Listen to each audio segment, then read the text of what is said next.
તો ખેડૂત મિત્રો, આઠમો એટલે કે શ્રાવણ મહિનો કેવો રહી શકે વરસાદમાં? તો ડિપ્રેશન જે સિસ્ટમ છે તે ઉત્તર ભારતમાં ગઈ અને ચોમાસું ધરી પણ ઉત્તર ભારતમાં ગઈ, તો ત્યાં વરસી શકે વરસાદ.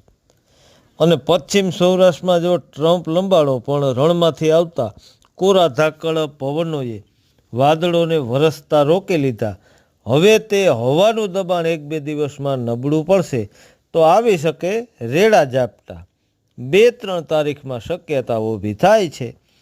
જો ગઈ સિસ્ટમનો ઝુકાવ થાય તો, અને 10 તારીખથી પાછું સક્રિય થાય ચોમાસું, 15 તારીખ સુધીમાં મળે સારા વરસાદ, અને 30 તારીખ સુધી થઈ શકે એલાળું 2 સિસ્ટમ બનવાની છે.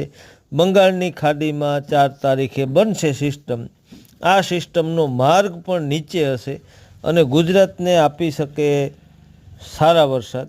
MGO પેજ 1 અને પેજ 2 આ બંને પેજ આવી શકે અને ચોમાસું ધરી રણની હવાનું દબાણ હટતા નીચે ઉતરી જાય અને આપણે પશ્ચિમ ગુજરાત બાકાત છે તેને પણ મળી જાય સારા વરસાદ.